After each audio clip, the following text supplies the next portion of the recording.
Hey there, it's Melinda with Boss Bear Shearing, coming to you yet again from the U-Haul. I really spend the majority of my time in this car. I cannot wait for the end of June. The first thing I'm having done is this car is getting detailed.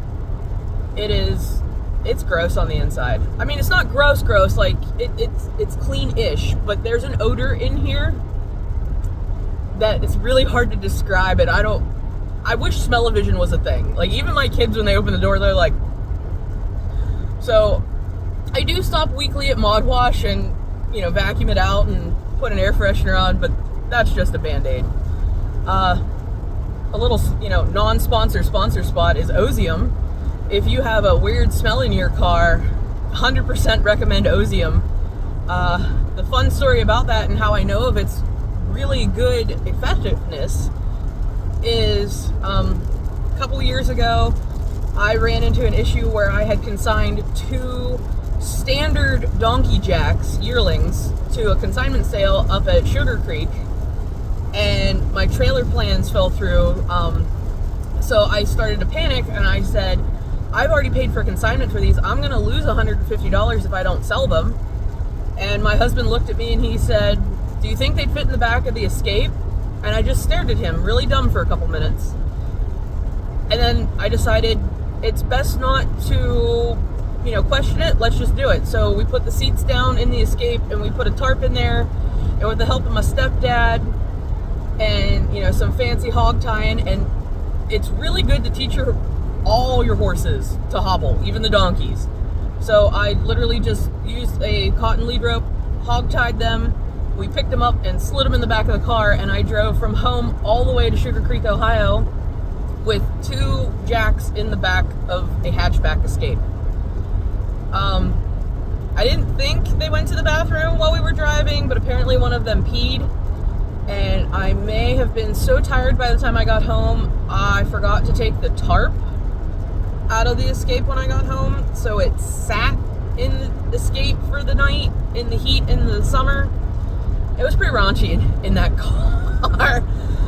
So Dwayne works at an auto parts store, and he put an Ozium fogger in the car, and it is like Febreze and OxyClean on cocaine. You turn it on, you leave the car running for a little bit, and the smells are gone. So if anybody, transports sheep in the back of their Kia, or anything weird like alpacas in your car, and you have a little bit of a funk, try some Ozium. It's pretty cool. But we're going to talk a little bit about a mini sheep school. I was thrown through a loop. I did not know mini Cheviots were a thing. Apparently their registry founded in like 2005, and they're like half the size of normal Cheviots. I don't have a lot to talk about the mini Cheviot, but I can talk a long time about the regular Cheviot.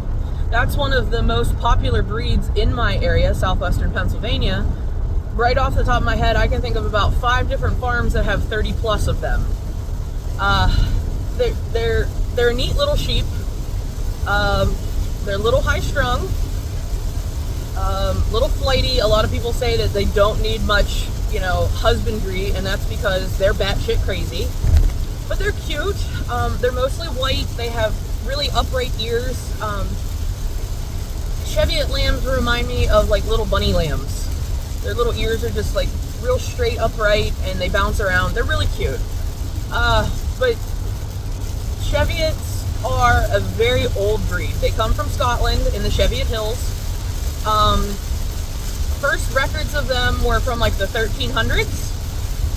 And they came stateside in like the 1830s. So they've been here for a while. They do divvy them up into different types. So there's the North Country, which is sometimes called the Hill Cheviot, and they're the bigger version. They're the more meat type to the wool type. And then there's the Border Cheviot, or the South Hill Cheviot, which is more for fleece. And it is pouring rain. This is great. There's also a third type called like the Breckennock Hills. It's also called the Welsh Cheviot. They're mostly white. There are black Cheviots and badger face Cheviots. Neither one of those are recognized by the registry though. I have seen a couple of them. I do shear a couple of them. My mentor Emily does raise black and badger face Cheviots, but it's a nice medium to coarse wool, somewhere between like 30 and 50 microns, like a medium staple length of like 3 to 5 inches.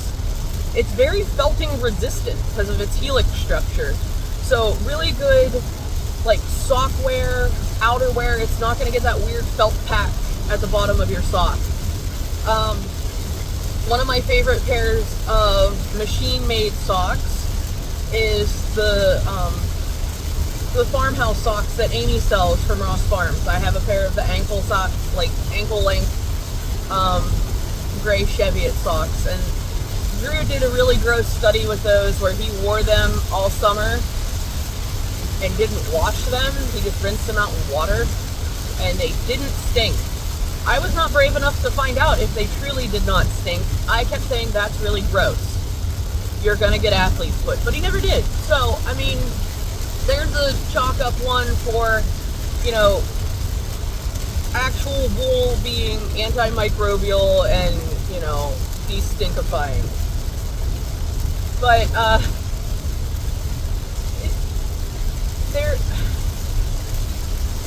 they're not bad sheep. They're really cute. But enjoy some clips of me shearing mini Cheviots. I actually sheared the fastest sheep I've ever sheared was one of these North Country Cheviots at like 2 minutes and 30 seconds. So enjoy.